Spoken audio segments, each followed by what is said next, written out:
तर आपण आपल्या लेव्हल 3 मध्ये उपदेशामृता, मग त्याच्यानंतर ईशोपनिषद आणि भक्तिरसामृत सिंधू अशा 3 पुस्तकांचं अध्ययन करणार आहोत. तर आपण आज उपदेशामृताच्या अध्ययनाला सुरुवात करूया. प्रस्तावनेपासून आपण थोडीशी प्रस्तावना वाचूया आणि मग त्याच्यानंतर आपण अ, चर्चा करूया त्याच्यावरती. कृष्ण भावनामृत संघाचे कार्य श्रील रूप गोस्वामींच्या मार्गदर्शनाखाली चालले आहे. गौडीय वैष्णव किंवा बंगाली वैष्णव हे प्रामुख्याने श्री चैतन्य महाप्रभूंचे अनुयायी आहेत आणि वृंदावनातील 6 गोस्वामी हे श्री चैतन्य महाप्रभूंचे प्रत्यक्ष शिष्य आहेत. म्हणून श्रील नरोत्तम दास ठाकूर सांगतात की रूप रघुनाथ पादे हाई बे आकुती कबे हम बुझब से युगल परीती. तर हे रूपक जेव्हा हे गोस्वामींनी रचलेलं जे नरोत्तमदास ठाकूरांचं जे हे जे अ, हे हे जे भजन आहे, काव्य आहे, हे खूप अतिशय सुंदर आहे. पण कधीतरी ऐकूया, माझ्याकडे सेव्ह केलेलं आहे. हे कीर्तन आपण नक्कीच ऐकूया. खूप सुंदर असं कीर्तन आहे. आपण ते ऐकूया आणि त्याचं भाषांतर सुद्धा आपण अ, चर्चा करूया किंवा वाचूया. मग पुढे वाचते. त्याचा अर्थ असा आहे की मी जेव्हा गोस्वामींनी रचलेले साहित्य जाणून घेण्यास उत्सुक होईन, तेव्हा मी श्री राधाकृष्णांच्या दिव्य प्रेमलीला समजण्यास पात्र होईन. तर आता त्याच्या पुढे वाचण्याची थोडीशी चर्चा. मग जेव्हा आपण कृष्णा पुस्तकाचं वाचन करत होतो तेव्हा पहिल्या आणि दुसऱ्या अध्यायामध्ये भगवंत या पृथ्वीवर अवतार घेण्याआधी कशा प्रकारे ब्रह्मदेवांनी इतर सर्व देवी देवता किंवा भगवंतांचे जे अनुयायी होते त्या सर्वांना अ, यादव कुळामध्ये जन्म घेण्यास सांगितला किंवा वृंदावनामध्ये जन्म घेण्यास सांगितला होता. कारण एक उत्तम उदाहरण असं शिला प्रभुपादांनी दिलेलं होतं कृष्णा या पुस्तकामध्ये, की जेव्हा राजा कुठे दुसऱ्या प्रदेशात जात असतो, तेव्हा त्याची संपूर्ण प्रजा आणि त्याची संपूर्ण सेना ही त्याची तयारी करते. त्याच्या आधी जाऊन काही जण राजाची अ, सर्व सोय करतात किंवा सर्व तयारी करतात त्यांच्या प्रवासाची. मग अगदी त्याचप्रमाणे जेव्हा भगवंत स्वतः या पृथ्वीवरती जन्म घेणार होते, तेव्हा सर्व देवी देवतांनी त्याची तयारी केली होती आणि भगवंतांच्या मदतीला सोबत त्यांनी इथे या पृथ्वी तलावरती जन्म घेतला होता. आणि मग त्यांच्या लीलांमध्ये सहभागी होण्याचं भाग्य कशा प्रकारे कोणाला सर्वांना त्यांना संधी मिळाली होती, त्यांनी किती तपश्चर्या केली होती आणि भगवंतांचे ते किती श्रेष्ठ भक्त होते, या सर्वांची विस्तारित चर्चा आपण कृष्णा या पुस्तकाच्या सुरुवातीला केली होती. मग आता इथे आपले जे हे 6 गोस्वामी आहेत, मग ते 6 गोस्वामी म्हणजे आता श्रील रूप गोस्वामी, सनातन गोस्वामी, भट्ट रघुनाथ, श्रील जीव गोस्वामी आणि गोपाल भट्ट आणि दास रघुनाथ हे आपले 6 गोस्वामी आहेत. मग हे कोण आहेत? हे या पृथ्वी तलावरती यांनी जन्म का घेतल्या? तर आपल्यासारख्या ज्या भक्तीमध्ये नवोदित भक्त आहेत, ज्यांनी नुकतीच भक्तीला सुरुवात केलेली आहे, मग त्या सर्वांनी आपल्या भक्तीमध्ये कशा प्रकारे प्रगती करता येईल किंवा आपण भक्तीमध्ये कशी उन्नती करता येईल, त्याच्यासाठी त्यांनी जन्म घेतला होता या पृथ्वी तलावरती या सर्वसामान्य जीवांचं कल्याण करण्यासाठी. मग आपण थोडीशी आणखी जास्त विस्तारित जर चर्चा केली, तर हे जे 6 गोस्वामी होते ते कोण होते? म्हणजे ज्याची आपण चर्चा आधी पण खूप वेळा केली, की भगवंतांसोबत राहत असलेला, गोलोक वृंदावनामध्ये राहत असलेल्या प्रत्येक जीवाला एक सूक्ष्म स्वातंत्र्य असतं. मग जेव्हा तो या सूक्ष्म स्वातंत्र्याचा उपयोग करून या पृथ्वी तलावरती जन्म घेण्याची इच्छा भगवंतांना व्यक्त करतो, तेव्हा तो जीव या पृथ्वी तलावरती जन्म घेतो. परंतु भगवंतांच्या इच्छेने काही जीव या पृथ्वी तलावरती जन्म घेतात. तर आता आपण अ, आणखी एक गोष्ट. आता हे कोण आहेत हे सांगण्याआधी भगवंतांचा जर आशीर्वाद हवा असेल, भगवंतांकडून आपल्याला या भक्तीच्या मार्गावरती जर आपल्याला प्रगती करायची असेल, तेव्हा आपल्यावरती कोणाचा आशीर्वाद असायला हवा तेव्हा आपण असं तुम्हाला वाटतं तुम्ही चॅटबॉक्समध्ये लिहू शकता किंवा अनम्यूट होऊन पण सांगू शकता. किंवा आपले इष्टदेव कोण आहेत की ज्यांच्या आशीर्वादाशिवाय आपण भगवंतांपर्यंत पोहोचू शकत नाही. कोणी सांगू शकेल का? भगवंतांपर्यंत पोहोचण्यासाठी सुद्धा आपल्याला कोणाचा तरी आशीर्वाद लागतो. ते कोण आहेत बरं? आपण महादेव. ज्या गुरूंचा म- गुरूंचा माहिती पाहिजे. गुरूंचा अ, हरे कृष्ण माताजी. हरे कृष्ण माताजी. गुरूंचा गुरूंचा तर बरोबर आहे, पण आपले इष्टदेव कोण आहेत ज्यांचा म्हणजे ज्यांच्याशिवाय महादेव आपण महादेव माताजी. अ, नाही, जवळपास येत आहे हरे सगळ्यांचे. माताजी आपली कुलदैवतच आहे मग. नाही माताजी, तर आपली इष्टदेवता असते राधाराणी. राधाराणींच्या आशीर्वादाशिवाय आपण भगवंतांपर्यंत पोहोचू शकत नाही. आणि अ, म्हणूनच भगवंतांच्या नावाआधीच राधाराणींचं नाव येतं. आपण जेव्हा हरे कृष्ण महामंत्राचा जप करतो, जप तर करायचाच हवा आणि भगवंतांच्याही आधी त्या प्रत्येक शब्दाचे जेव्हा आपण अर्थ काढतो किंवा त्याचा अर्थ आपण समजून घेण्याचा प्रयत्न करतो. हरे कृष्ण कृष्ण कृष्ण हरे हरे, हरे राम राम राम हरे हरे. तर आपल्या महामंत्रामध्ये भगवंतांचं नाव किती वेळा आलं किंवा रामांचं नाव किती वेळा आलं त्याचं कॅल्क्युलेशन तर आपण केलं होतं. पण हरे कृष्ण या शब्दामध्ये कृष्णाच्या आधी जे शब्द आहे हरे, म्हणजेच राधाराणींचा उल्लेख तिथे केलेला आहे. भगवंतांच्या नावाच्या आधी राधाराणींचा उल्लेख होतो. मग गुरूंचा आशीर्वाद तर हवाच, परंतु जोपर्यंत आपण राधाराणींच्या चरणी आत्मसमर्पण करत नाही तोपर्यंत आपण भगवंतांपर्यंत पोहोचू शकत नाही. आणि म्हणून या सर्वांमध्ये राधाराणी सर्वश्रेष्ठ आहे. मग जिथे आपण कृष्णा पुस्तकात सुद्धा याचं वाचन केलं होतं की भगवंत सुद्धा ज्यांचे दास आहेत त्या म्हणजे राधाराणी आणि त्या सर्वश्रेष्ठ भक्त आहेत.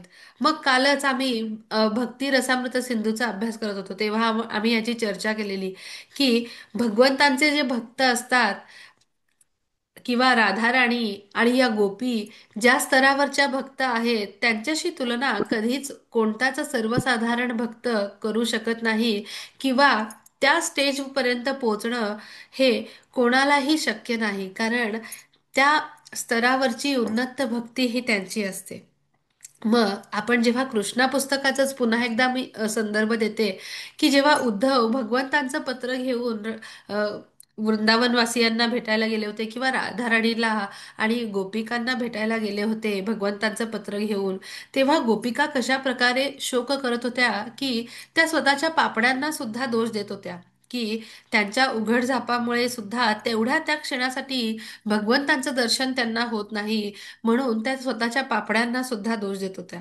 आणि मग त्या संदर्भ त्या त्यांच्यासोबत भगवंतांबद्दलची चर्चा त्यांच्या भक्तीची चर्चा केल्यानंतर उद्धवांनी आपलं संदर्भ व्यक्त केलं होतं की या वृंदावनातलं तृण म्हणून तरी मी जन्माला यावं, तेव्हा मी या भगवंताच्या महान भक्तांकडून तुडवला जाईल त्यांच्या पायाखाली आणि माझं हे आयुष्य धन्य होईल.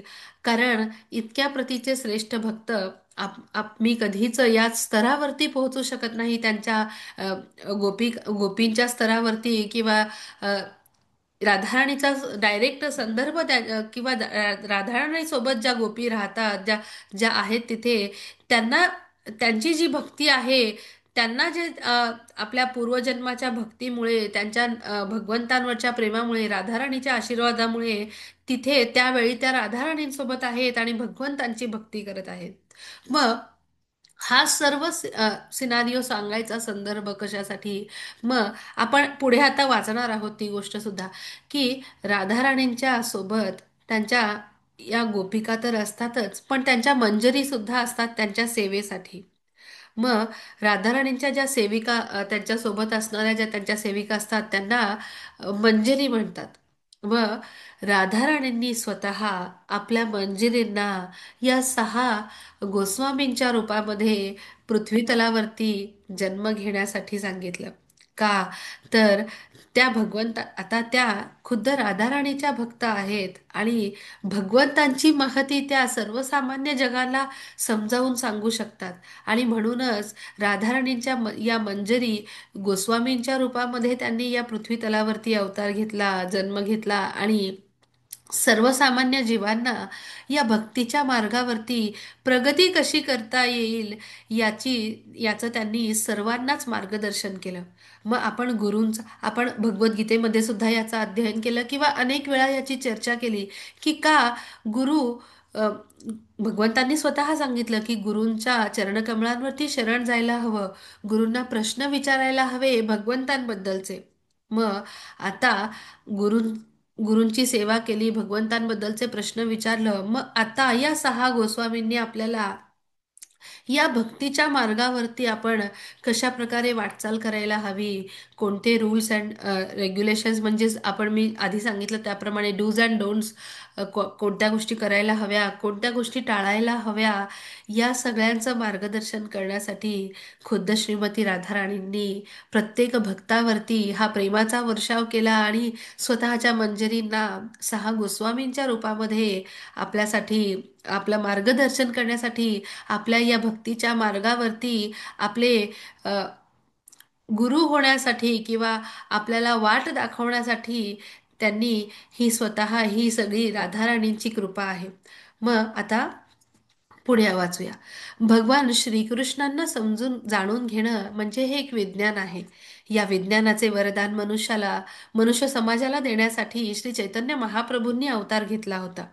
भगवान श्रीकृष्णांच्या सर्व लीलांपैकी त्यांनी गोपींबरोबर केलेल्या प्रेमलीला या सर्वोच्च आहेत.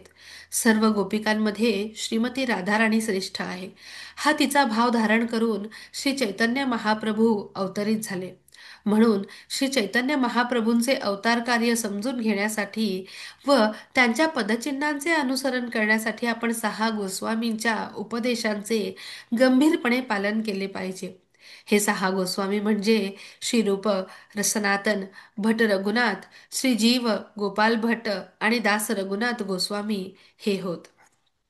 तर आपण आता इथे पुन्हा पाहतो की भगवंतांनी चैतन्य महाप्रभूंच्या रूपामध्ये अवतार घेतला होता. मग त्याच्या मागची ही कथा आपण भागवतमध्ये श्री चैतन्य चरितामृताचं वाचन करताना अनेक वेळा त्याच्या मागचं विस्तारित वाचन आपण केलेलं आहे आणि अनेक वेळा चर्चा सुद्धा केलेली आहे. मग भगवंतांनी चैतन्य महाप्रभूंच्या रूपामध्ये अवतार का घेतला? भगवंतांना राधाराणी स्वतःबद्दल तर ते जाणत होते, कारण प्रत्येक जीवाबद्दल ते जाणत होते. परंतु त्यांच्यापेक्षा श्रेष्ठ, त्यांच्यापेक्षा जास्त त्यांच्यावरती प्रेम करणारं, त्यांच्यापेक्षा जास्त त्यांना जाणणाऱ्या ज्या श्रीमती राधाराणी होत्या, ज्या सर्वोच्च भगवंतांच्या भक्तांमध्ये सर्वोच्च आहेत, त्यांचं जे भगवंतांवरचं प्रेम होतं ते भगवंतांना जाणून घेण्याची इच्छा होती.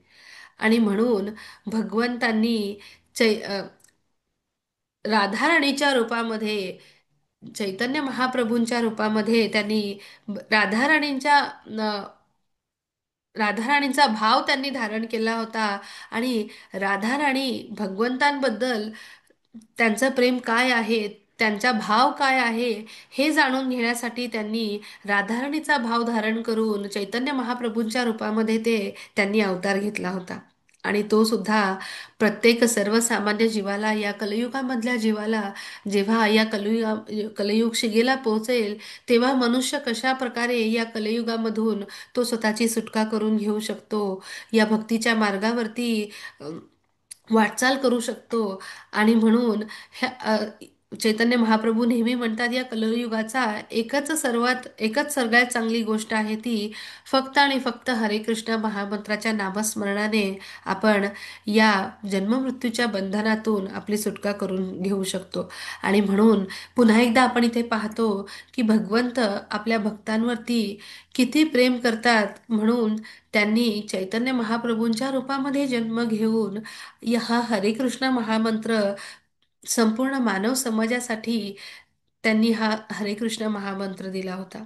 आणि मग भगवंताचं ज्याप्रमाणे आपण कृष्ण पुस्तकामध्ये वाचलं की भगवंतांचे अनुयायी म्हणून सर्व भक्तांनी सर्व देवदेवतांनी या पृथ्वी तलावरती जन्म घेतला होता. अगदी त्याच प्रकारे जेव्हा भगवंत चैतन्य महाप्रभूंच्या रूपामध्ये या पृथ्वी तलावरती अवतरित झाले होते, तेव्हा श्रीमती राधा राणींनी आपल्या मंजरींना सहा या गोस्वामींच्या रूपामध्ये त्यांनी इथे जन्म घेतला होता. सहा गोस्वामी हे चैतन्य महाप्रभूंच्या पदचिन्हांचं अनुसरण करण्यासाठी त्यांच्या अ, सर्व उपदेशाचं सर्वसामान्य जीवांपर्यंत सर्वसामान्य भक्तांपर्यंत पोहोचवण्यासाठी या सहा गोस्वामींचा सगळ्यात मोठा हात आहे. आणि म्हणून आपण पाहतो की मंदिरामध्ये सुद्धा आपला घरचं टेम्पल असो किंवा भगवंतांच्या मंदिरामध्ये सुद्धा आपण पाहतो की तिथे सहा गोस्वामींचा सुद्धा फोटो असतो. कारण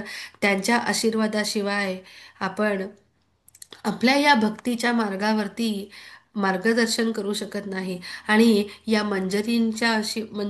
मंजरींपेक्षा गोपींपेक्षा तेवढं प्रेम किंवा भगवंतांवरची त्यांचा जो भाव आहे, तो भाव इतर कोणताच सर्वसामान्य जीवच नाही तर इतर देवी देवता सुद्धा जाणून घेऊ शकत नाही. मग त्याच्यासाठी आणखी एक छोटीशी कथा त्याच्या आपण पुढे जाण्याआधी की खुद्द भगवंतांची भगवंतांच्या वक्षस्थळावर विराजमान असणाऱ्या माता लक्ष्मी सुद्धा भगवंतांच्या या जेव्हा भगवंत गोपींसोबत रासलीलेमध्ये असतात तिथे त्या सहभागी होऊ शकत नाही. कारण गोपी या सर्व गोपिका आणि श्रीमती राधाराणी यांचं प्रेम आणि यांची भक्ती ज्या स्तरावरती उन्नत आहे त्या स्तरावरती कोणताच सामान्य जीव पोहोचू शकत नाही. आणि सामान्य जीवच नव्हे तर खुद्द माता लक्ष्मी सुद्धा पोहोचू शकत नाही. आणि तिथे कोण प्रवेश करू शकतं तर खुद्द भगवान शिव, जेव्हा ते पूर्ण वेळ भगवंतांच्या नामस्मरणामध्ये ते तल्लीन असतात आणि या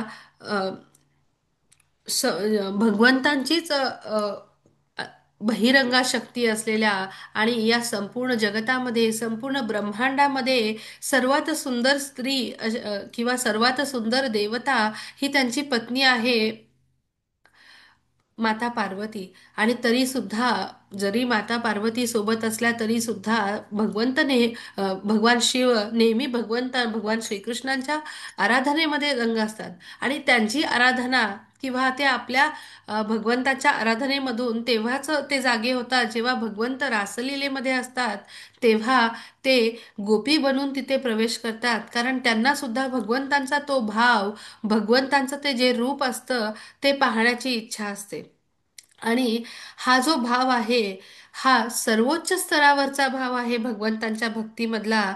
आणि तो जो प्रेमभाव किंवा माधुर्य भाव आहे तो सर्वोच्च स्तरावरचा आहे.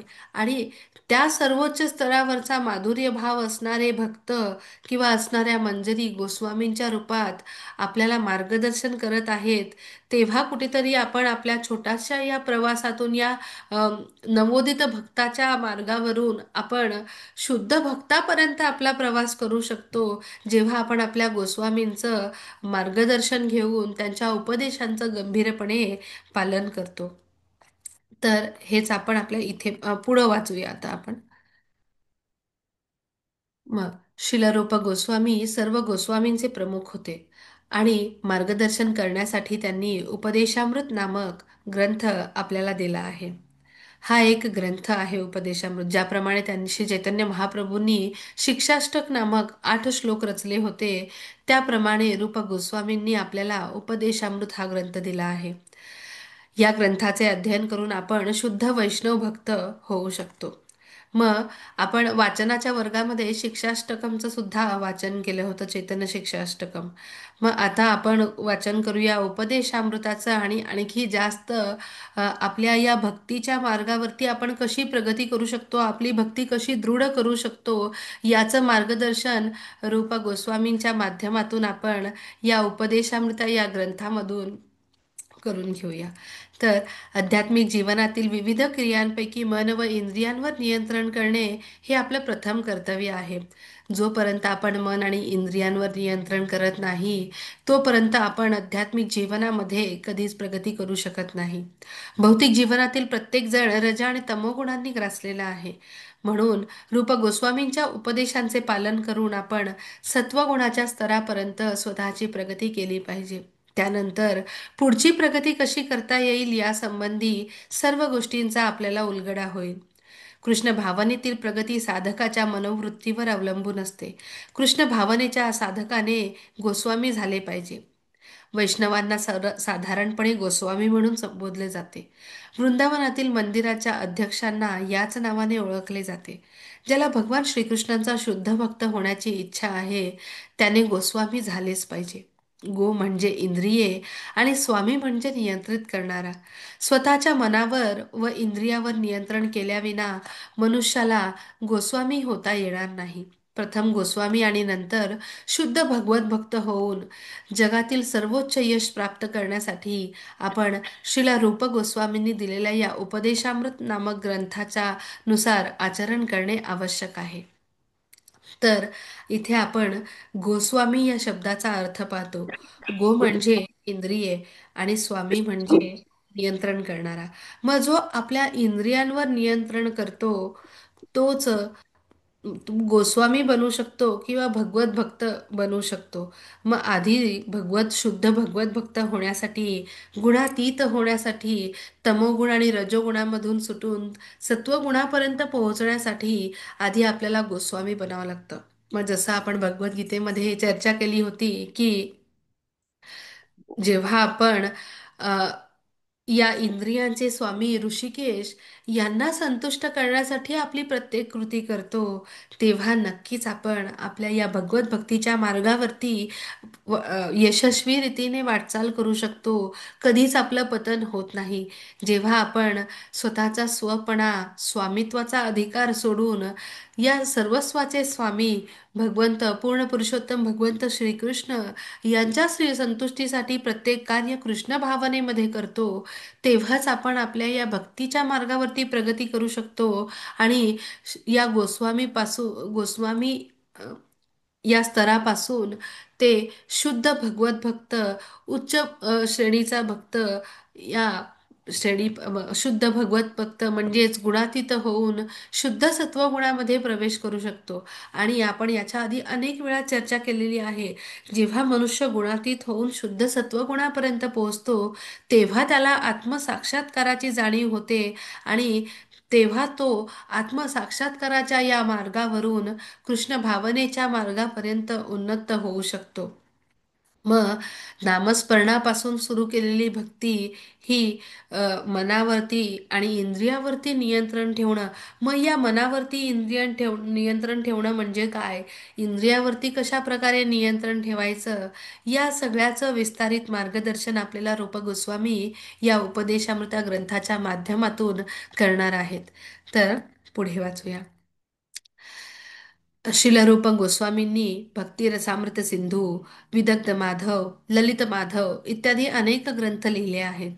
परंतु उपदेशामृत हा ग्रंथ नवसाधक भक्तांसाठी प्राथमिक उपदेश म्हणून योजिला आहे. साधकांनी या उपदेशांचे काटेकोरपणे पालन केले पाहिजे. यामुळे त्यांचे जीवन सहजपणे यशस्वी होईल. मग आता प्रस्तावनेमध्ये आपण वाचलेल्या या सर्व गोष्टींपैकी सगळ्यात काही तशा सगळ्यात महत्त्वाच्या गोष्टी आहेत इथे, सगळ्याच आपण ज्या चर्चा केल्या त्या. पण म्हणजे त्यापैकीही काही लक्षात ठेवण्यासारख्या गोष्टी म्हणजे गोस्वामी या शब्दाचा अर्थ काय, आणि पुन्हा इथे 6 गोस्वामींची नावं काय आहेत ही सुद्धा तुम्ही लक्षात ठेवू शकता. मी PDF तशी शेअर केलेलीच आहे.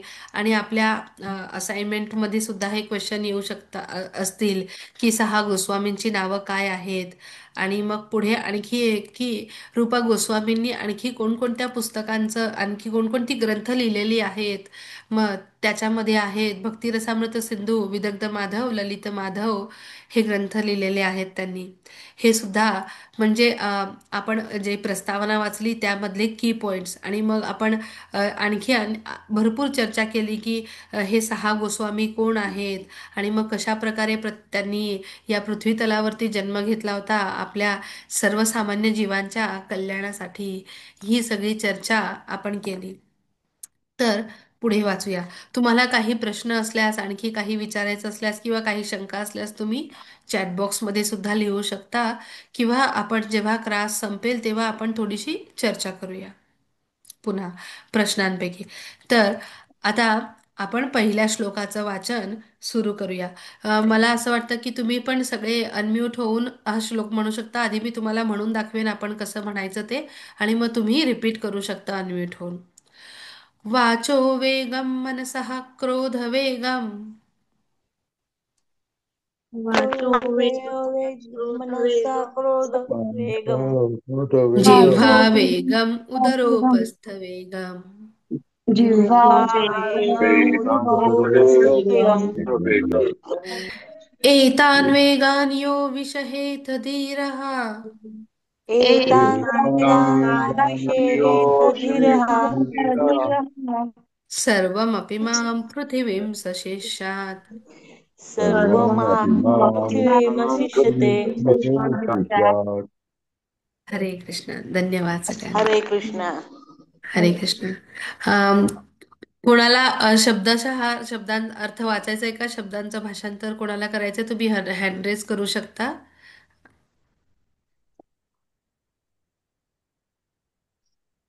मी वाचतो चालेल. वाचायला. हो चालेल प्रभूजी.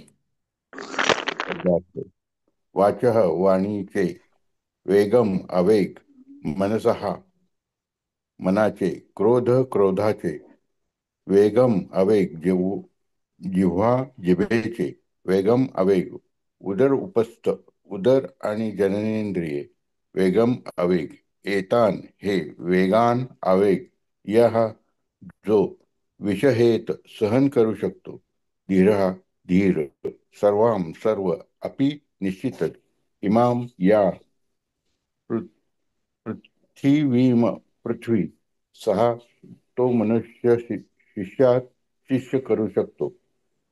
भाषांतर चालेल. वाचू का म्हणतात? नाही प्रभूजी, आपण हळूहळू करूया. हा. तर धन्यवाद प्रभूजी. हरे कृष्ण. हा. तर आपण प्रस्तावनेमध्ये ज्याची चर्चा केली होती, आता रूप गोस्वामी या ग्रंथाच्या माध्यमातून आपण गोस्वामी या शब्दाचा अर्थ पाहिला. मग गोस्वामी म्हणजे या इंद्रियांवरती नियंत्रण कशा प्रकारे आपण ठेवू शकतो, मग त्याच्यासाठी आपल्याला काय करायचं आहे. मग वाणीचा आवेग, मनाचा आवेग, क्रोध आणि जिभेचा आवेग, उदर म्हणजे उदराचा आवेग, जननेंद्रियांचा आवेग, या सगळ्यांना आपल्याला यांचा आवेग कसा सहन करायचा. मग असा सहन केल्यानेच आपण शुद्ध भगवत भक्तपर्यंत कसा पोहोचू शकतो. गोस्वामी या पदापासून, गोस्वामी म्हणजे इंद्रियांना आपल्या कंट्रोलमध्ये ठेवण्यापासून ते शुद्ध भगवत भक्तापर्यंतचा प्रवास हा कसा आहे, त्याचं विस्तारित मार्गदर्शन श्रील रूप गोस्वामी आपल्याला या पहिल्या श्लोकाच्या माध्यमातून करत आहेत. मग या श्लोकामध्ये आपण हे पण पाहणार आहोत की कोण उत्तम गुरु कोण असतो, कोण या जगामध्ये शिष्य करू शकतो किंवा आपले शिष्य बनवू शकतो आणि तो गुरु या स्तरापर्यंत उन्नत होतो, हे आपण इथे या श्लोकाच्या माध्यमातून पाहणार आहोत. मग भाषांतर. जो धीर मनुष्य वाणी, मन, क्रोध, जिव्हा, उदर आणि जननेंद्रिये यांचे आवेग सहन करू शकतो, तो पूर्ण जगभरामध्ये शिष्य स्वीकारण्यास पात्र आहे. म्हणजेच जेव्हा आपण आपल्या मनावरती आणि इंद्रियावरती नियंत्रण केल्याशिवाय आपण आपल्या भक्तीच्या मार्गामध्ये प्रगती करू शकत नाही. मग आपण आपल्या इथे आपल्याला शिलप्रभुपादांनी अतिशय सुंदर अशी तात्पर्यामध्ये आपण डे टू डे लाईफमध्ये या कलियुगामध्ये मनुष्य कोणत्या गोष्टी फेस करतो आणि यामध्ये आपण कशा प्रकारे आपल्या मनावरती आणि इंद्रियावरती ताबा मिळवायचा. मग चॅन्टिंग तर आपण करतोच, पण ती चॅन्टिंग अटेंटिव्हली म्हणजे लक्ष देऊन भगवंतांच्या चरणकमळांवरती आपलं ध्यान केंद्रित करून आपण आपल्या वाणीचा आणि सर्व इंद्रियांचा आणि अवयवांचा आवेग सहन करून कशा प्रकारे आपल्या भक्तीमध्ये उन्नती साधता येईल ते आपण या श्लोकामध्ये पाहूया. तात्पर्य शिलप्रपातद्वारा. शिलप्रपात की जय. वाचू का श्रीमद माता? भागवत. हो चालेल प्रभूजी, वाचा ना. तात्पर्य श्रील प्रभुपादारा श्रील प्रभुपाद की जय. श्री भागवतात 6.1.9 ते 10. परीक्षित महाराजांनी शुकदेव गोस्वामींना अनेक विद्वत्तापूर्ण प्रश्न विचारले. या प्रश्नांपैकी एक प्रश्न असा होता की जर लोकांना आपली इंद्रिये नियंत्रित करता येत नसतील तर ते प्रायश्चित्त का करतात. उदाहरणार्थ, एखाद्या चोराला पूर्णपणे माहीत असते की चोरी केल्यास आपण पकडले जाऊ आणि इतकेच नव्हे तर पोलिसांकडून एखादा चोर पकडला गेला आहे हे तो प्रत्यक्षात पाहतही असेल, तरीही त्याचे चोरी करणे सुरूच असते. पाहण्याने आणि ऐकण्याने अनुभव प्राप्त होतो. अल्पबुद्धी मनुष्य पाहण्याद्वारे अनुभव प्राप्त करतो आणि त्यापेक्षा अधिक बुद्धिमान मनुष्य ऐकण्याद्वारे अनुभव प्राप्त करतो. जेव्हा एखादा बुद्धिमान मनुष्य न्यायग्रंथ शास्त्रातून ऐकतो की चोरी करणे चांगले नाही आणि चोरी पकडली गेल्यावर चोराला शिक्षा होते, तेव्हा तो चोरीपासून अलिप्त राहतो. अल्पबुद्धी मनुष्याला चोरी केल्याबद्दल प्रथम पकडून शिक्षा दिली जाते, तेव्हा तो चोरी करण्यापासून परावृत्त होतो. तथापि एखाद्या मूर्खाला ऐकण्याचा आणि पाहण्याचा अनुभव असेल व त्याला शिक्षाही झाली असेल, परंतु तरीही तो चोरी करणे सुरूच ठेवतो. अशा मनुष्याने जरी प्रायश्चित्त घेतले आणि सरकारने त्याला जरी शिक्षा केली तरी तुरुंगातून बाहेर पडताच तो पुन्हा चोरी करण्याचे चालूच ठेवतो. तुरुंगवासाची शिक्षा हे जर प्रायश्चित्त मानायचे असेल तर अशा प्रायश्चित्तांपासून काय लाभ आहे.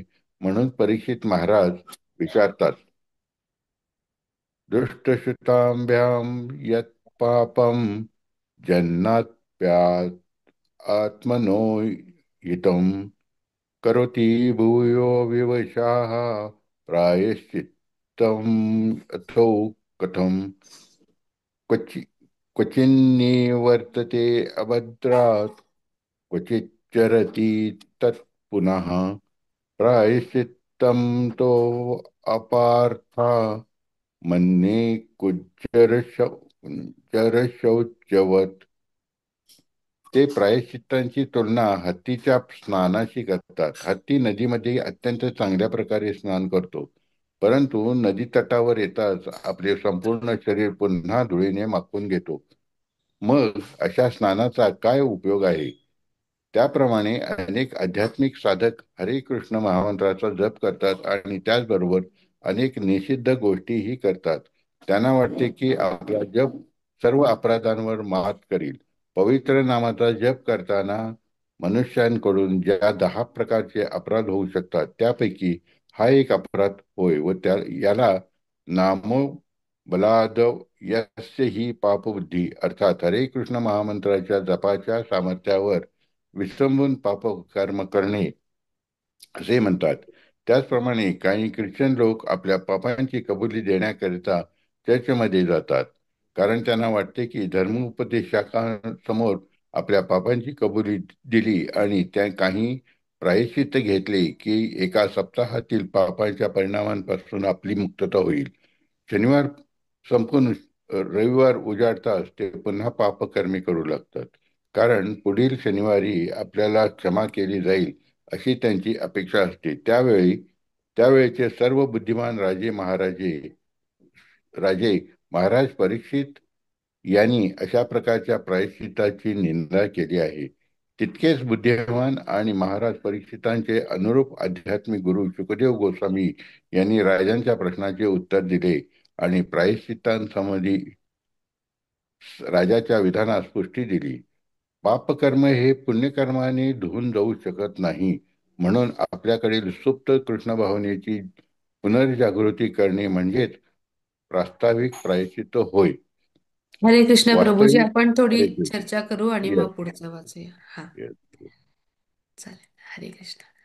तर आता इथे आपण पाहतो, इथे सगळ्यात दोन अतिशय सुंदर असं उदाहरणं शिला प्रभुपादांनी आपल्याला दिलेली आहेत. एक हत्तीचं कुंजरा शौचवत, आणि दुसरं चोराचं उदाहरण, आणि तिसरं आपण एक चर्चमध्ये अ, ख्रिश्चन व्यक्ती कसा वागतो त्याचंही उदाहरण पाहिलं.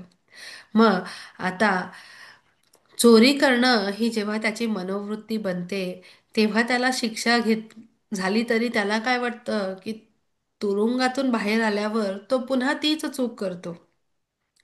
त्याला काय वाटतं की एकदा आपण तुरुंगात जाऊ आणि पुन्हा बाहेर येऊ, आणि फक्त तेच त्याचं छोटंसं प्रायश्चित्त वाटतं. मग अशा प्रायश्चित्ताला काहीच उपयोग नाही. मग दुसरं एक उदाहरण आपण जिथं पाहतो, हत्ती हा अंघोळ करायला जातो पाण्यामध्ये, आणि मग जसा जेव्हा तो बाहेर येतो, पुन्हा तो धुळीने माखून बाहेर येतो. मग अशा कुंजरा शौचत अशा शरीर स्वच्छ करण्याला काय लाभ आहे याचा?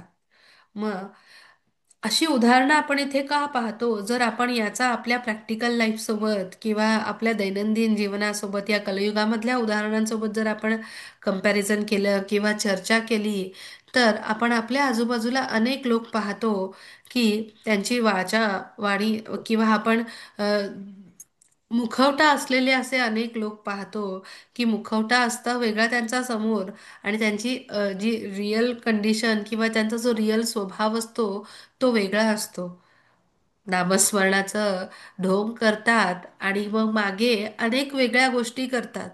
मग त्यांना वाटतं की ती लोक जी पापं करतात त्याचं प्रायश्चित्त ते फक्त आपल्या नामस्मरणाने किंवा त्यांच्याद्वारे केल्या जाणाऱ्या पूजेने होत असतं. मग परंतु अशा प्रायश्चित्ताला अजिबात काहीच उपयोग नाही.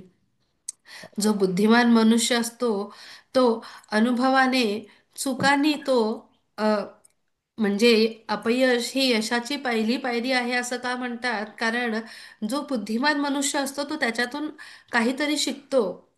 तेव्हा एखाद्याला चालताना ठेच लागली, तिथे दगड आहे हे याला समजल्यावर तो नेक्स्ट टाइम जेव्हा तिथून जातो, तो तेव्हा कॉशियस होऊन जातो, जर बुद्धिमान असेल तर.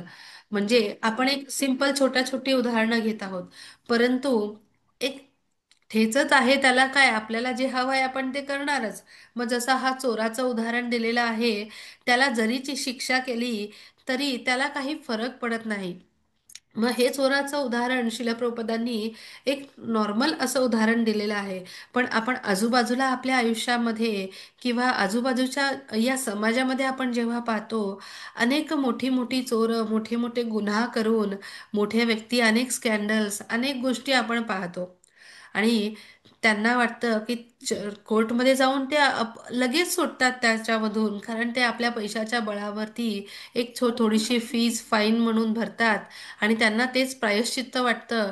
परंतु त्यांच्या ज्या कृती आहेत त्याच्यावरती मात्र ते लक्ष देत नाहीत. मग अशा प्रायश्चित्ताला फक्त तो फाईन भरून छोटासा जरी तुरुंगवास झाला तरी आपण पाहतो की अशा ज्या लोकांना, मोठ्या मोठ्या पदावर असलेल्या लोकांना किंवा ज्यांच्या हाती सत्ता आहे अशा लोकांना जेव्हा तुरुंगवास लाभतो आत्ताच्या या करंट सिच्युएशन्समध्ये, त्यांना त्या तुरुंगामध्ये सुद्धा अनेक फॅसिलिटीज अवेलेबल असतात. मग त्याला प्रायश्चित्त म्हणता येत नाही, आणि अशा प्रायश्चित्ताचा काही लाभ सुद्धा नाही. मग ते स्वतः अशा प्रायश्चित्ताद्वारे ते आपलं पतनच करून घेत आहेत. मग इथं हत्तीचं उदाहरण, मग हत्तीचं उदाहरण आपल्याला शिलारूपा गोस्वामींनी का बरं दिलेलं आहे? तर इथे आपण पाहतो की हा हत्ती जो आहे तो स्वच्छ होण्यासाठी पाण्यामध्ये जातोय, आणि मग परत येऊन पुन्हा ती खालची मातीच त्याला लागते, आणि मग त्याच्या स्वच्छतेचा उपयोग तरी काय? मग याची चर्चा आपण किंवा याचं कनेक्शन जेव्हा आपण आपल्या या कलियुगामधल्या प्रॅक्टिकल लाईफ सोबत लावतो, त्याचा अर्थ काय होतो पहा. एखाद्याच्या मनामध्ये भरपूर सारा कचरा भरलेला असतो, भरपूर साऱ्या वाईट सवयी किंवा वाईट विचार त्याच्या मनामध्ये भरलेले असतात. पण त्याला काय वाटतं, तो एका 2 दिवसाच्या मेडिटेशन कॅम्पमध्ये जाऊन किंवा अनेक ज्या अशा 1 महिन्याचा जो मेडिटेशन कॅम्प असतो, वेगवेगळ्या आता खूप त्याचं मार्केटिंग वगैरे झालेलं आहे आणि खूप साऱ्या ठिकाणी ते जातात. अशा मेडिटेशन कॅम्पमध्ये डिटॉक्स कॅम्प ज्याला म्हटलं जातं, बॉडी डिटॉक्स, माइंड डिटॉक्सच्या नावाखाली ते जातात. आणि त्यांना वाटतं की आपण आता एकदम फ्रेश होऊन आलेलो आहोत. परंतु पुन्हा जेव्हा तीच गोष्ट त्यांना दिसते, तीच गोष्ट त्यांना करण्याची इच्छा होते, तीच चूक ते पुन्हा करतात. आणि मग त्यांच्या त्या डिटॉक्सचा उपयोग काय? त्या बॉडी आणि माइंड डिटॉक्स त्यांनी जे केलं त्याचा उपयोग काय?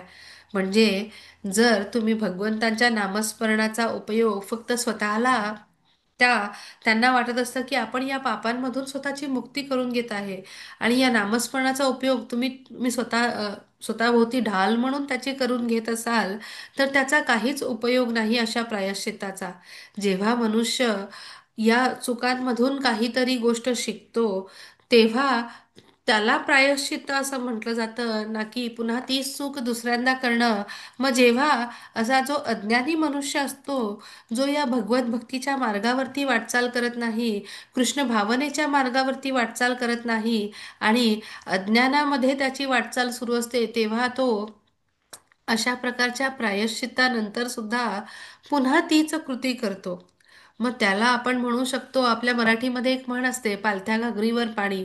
मग अशा व्यक्तीला आपण काहीही करो, त्यांना भगवंतांचा हरे कृष्ण महामंत्राचा जप सुद्धा ते करत असतील, प्रायश्चित्तासाठी ते या मंदिरात जाऊन त्या मंदिरात जाऊन वेगवेगळ्या पूजा करत असतील, आणि तरी सुद्धा आपलं तेच पापकर्म करतायत. मग या अशा प्रकारच्या प्रायश्चित्ताला काहीच अर्थ नाही. मग जिथे अनेक उदाहरणं पाहतो, जेव्हा लोकांना काळा पैसा लपवायचा असतो, तेव्हा ते डोनेशन्स देतात. त्यांना वाटतं त्यांनी केलेला जो बाजार आहे, ज्या वाईट अवैध मार्गाने त्यांनी पैसे कमवलेले आहेत, त्या पापांमधून मुक्तता मिळवण्यासाठी ते काही चांगली कर्तव्य करतायत म्हणून ते डोनेशन्स करतायत असं त्यांना वाटत असतं. आणि मग ते डोनेशन्स करून ते चांगल्या मार्गावर लागले, तर त्यांना खरं प्रायश्चित्त झाल्याचं आपण मानू शकतो. पण जेव्हा ते डोनेशन्स करून पुन्हा ते नवीन चुका करण्यासाठी मोकळे, असा जेव्हा त्यांचा माइंडसेट असतो, मग तो कधीच प्रायश्चित्त म्हणून गणला जात नाही.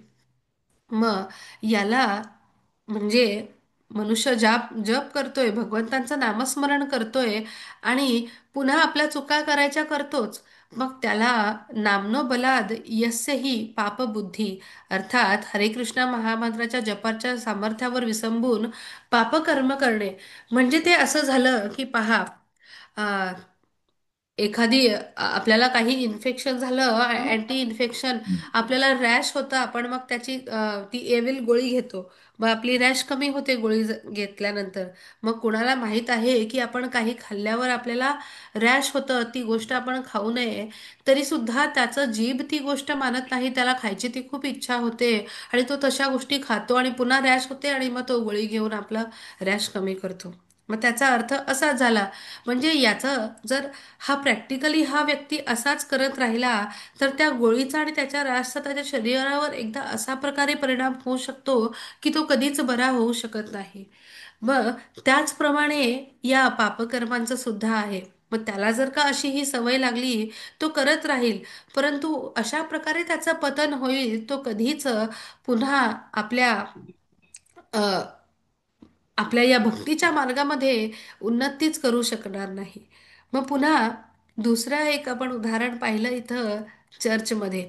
मग हा जो ख्रिश्चन व्यक्ती असतो, सर्व लोक आपल्या पापांची कबुली देण्यासाठी ते चर्चमध्ये जातात खरे, पण त्यांना वाटतं की चर्चमध्ये गेलं आणि त्या धर्मोपदेशकासमोर, म्हणजेच चर्चमध्ये उभं राहून ते जे फादर असतात त्यांच्यासमोर आपल्या पापाची जी कबुली दिली आणि आपण प्रायश्चित्त केलं, की पुन्हा आपण मोकळे, पुन्हा सोमवारपासून आपले पापकर्म करण्यासाठी मोकळे. मग तसंच हा जो व्यक्ती असतो, की जाऊन मंदिरामध्ये जाऊन क्षमा मागितली, फक्त संडे सोडून, संडे मंडे म्हणजे विकेंड, सॅटर्डे संडेचा विकेंड आहे, विकेंड आपला हवा तसा वागला, विकेंडला हवं त्या गोष्टी खाल्ल्या, हवं त्या गोष्टी केल्या, आणि मग सोमवारपासून पुन्हा हातामध्ये जपमाळ घेऊन नामस्मरण केलं, तर त्याला त्या गोष्टीचं प्रायश्चित्त झालं असं आपण म्हणू शकत नाही. तो कोणत्या तरी आपल्या वेगळ्या दुनियेमध्ये जगतोय, जिथे त्याला प्रायश्चित्त तर नाहीच, पण तो अकारण स्वतःचं पतन करून घेत आहे. आणि मग अशा प्रकारे तो आणखी आपली पापकर्मे वाढवतो आणि रजो आणि तमोगुणामध्ये त्याचं पतन होत जातं, आणि मग तमोगुणानंतर सुद्धा त्याचं अशा प्रकारे अधपतन होतं की तो पुन्हा कधीच आपली उन्नती करू शकत नाही.